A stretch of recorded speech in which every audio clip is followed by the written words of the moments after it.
Well, welcome to the 700 Club. This could have been anyone's daughter. That's a quote from the mother of a 20-year-old woman who was raped and killed by a gang member who allegedly crossed the U.S. illegally. Well, Tammy Nobles testified before lawmakers that with stricter border policies, her daughter Kayla would still be alive today. And now a rare bipartisan agreement is behind a new bill that could be a breakthrough in immigration reform. Caitlin Burke reports. More than 1.5 million known illegal gotaways have successfully crossed the southwest border undetected. These include criminal gang members, drug dealers, and individuals on the terrorist watch list. That is not a secure border. That is not a closed border. Please remember, the border is simply a transit location. It is not a destination. These people and these things are going to every city, town, and state across this nation. Lawmakers also heard testimony from Tammy Nobles. Last year, police arrested an alleged MS-13 gang member for raping and killing her 20-year-old daughter, Kayla. The 16-year-old suspect had been apprehended for illegally crossing into the U.S. and then allowed to go live with an aunt in Maryland. When he was arrested for Kayla's murder, he laughed and smirked. For me, this is not a political issue. This is a safety issue for everyone living in the United States. This could have been anyone's daughter. Noble says she's sharing the nightmare her family experienced because nothing will change if people don't talk about the problem. The United States government has to secure our border. We need to properly vet all border crossers. The government could have placed a phone call to authorities in El Salvador and found out that he was a gang member, but they didn't. If we had stricter border policies, my daughter would still be alive today. Meanwhile, two Hispanic lawmakers Tuesday introduced a rare bipartisan immigration reform bill. This bill represents a breakthrough, a true breakthrough, and a true compromise. The legislation details a 12-year path to citizenship for immigrants in the U.S. illegally. It would provide funding for more Border Patrol agents and proposes changes to streamline the asylum system. We're going to treat you with humanitarian methods, but you're not going to be able to game the system anymore. Gaming the asylum system. No more hiding somewhere.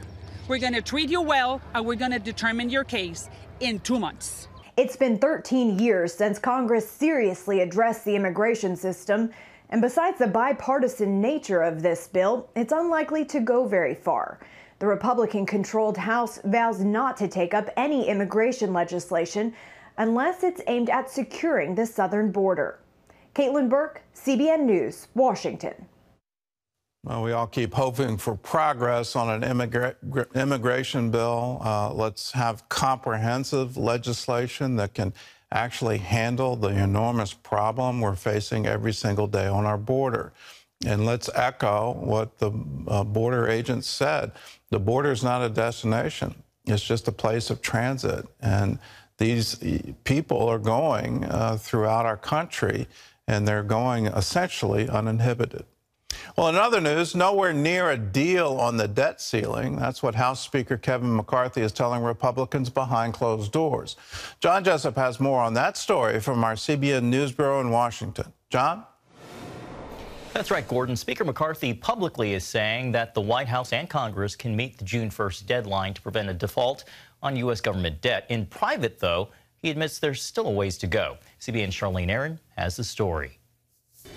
Failure to strike a deal on the nation's debt limit would be unprecedented and throw the country's financial markets into turmoil, inflicting economic pain on households and the nation's military. Negotiations over raising the debt limit continue on Capitol Hill, with just days to go before the country runs out of money. House Speaker Kevin McCarthy sounding confident lawmakers are close to striking a deal. We could still finish this by June 1st. Privately, McCarthy reportedly conceding to his Republican members that they are nowhere near a deal yet. The White House insists talks have been productive. Look, if everyone is working in good faith and recognizes that no one is going to get, either side is going to get exactly what they want, we'll get it done. Republicans calling on President Biden and Democrats to cut spending to pre-2022 levels, streamline oil and gas projects, and impose new work requirements for those receiving government aid. The president wants to retain current spending levels and raise taxes for wealthiest Americans and large corporations. I'm just going to say that there is a significant gap between where we are and where they are on finances. A default would send shockwaves through the global economy and financial markets. Experts say the U.S. economy could fall into recession, with millions losing their jobs and Social Security. It would also affect the national defense, as members of the U.S. military would not be paid. The heads of military's Joint Chiefs warning default would have an immediate and dramatic impact on readiness. The potential here could be catastrophic for us, and I don't say that lightly. Americans are on edge. It's very stressful. Give me a heart attack. I paid into Social Security and I paid into Medicare, and now they're trying to take it away. We're playing Russian roulette with the United States credit. CBN chief political analyst David Brody predicting the two sides will probably reach a deal in time, but the political brinkmanship is bad for the country. I think they'll meet somewhere in the middle. Democrats have all the pressure to settle this thing because they control the levers of government in the important Senate, obviously, and in the presidency. So this is a win for Republicans, but either way, it's not a win for the country. Negotiators are expected to convene again today for another round of talks as the clock ticks closer to that June 1st deadline. Charlene Aaron, CBN News. Thank you, Charlene. Well, Florida Governor Ron DeSantis making it official today, announcing his campaign for the Republican nomination for president. DeSantis declaring his intentions during a live audio appearance this evening on Twitter with the platform's owner, Elon Musk. The DeSantis campaign will also publish a launch video, and the governor will begin visiting primary states after Memorial Day. DeSantis is frontrunner Donald Trump's top rival for the nomination. However, an average of polls by Real Clear Politics shows he trails the former president by more than 35 points. Well, turning from politics to a story of faith and perseverance. A Chinese congregation that escaped persecution has found asylum right here in America. The Mayflower Church fled first to South Korea and then Thailand in its quest for religious freedom.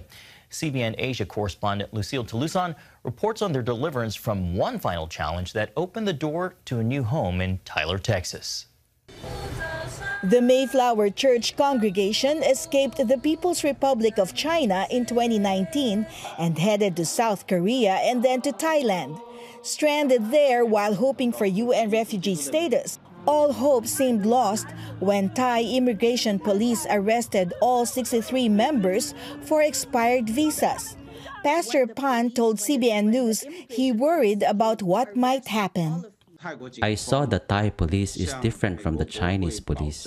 If we were caught by the Chinese police, they will beat us. But sometimes I felt desperate because if we were sent back to China, it will be a lot worse for all of us. Pastor Tim Conkling, who assisted the congregation in Thailand, worried about Chinese operatives possibly abducting them if they had been released from the detention center after paying the fine. So what we have is a situation where the Thai government and the police are not able to prevent these kidnappings and abductions and being held for ransom. They would have still been in a very, very tenuous and possibly dangerous situation. God heard our prayers. Even something horrible like the group being arrested and thrown into the immigration detention center, that was still used to the Lord to highlight the difficulty of the situation that then moved the U.S. government to make a quicker decision to resettle them. Pastor Pan said he was stunned with God's miraculous intervention. I was surprised when the Americans said they already bought the tickets and we are to leave right away. It was sort of impossible. I am reminded of the verse in Job that says, I have heard about you, but now I see you. When I got on the plane and leave, I felt like I am dreaming. It reminds me that God is the God who is at work, and He will do what He promised. Mayflower Church members received a warm welcome after landing in Dallas. China Aid, Freedom Seekers International, and other human rights organizations helped them gain religious freedom and asylum in the U.S. Pastor Pan's son, Paul, and the rest of the members of the Mayflower Church are grateful for the new life they now have in America. The freedom now I enjoy the most is I know that I can finally go to an official school. I thank God for everything that He has done to all of us. He took us out of the detention center and lead us to America. And I believe He will let us live in peace here in America.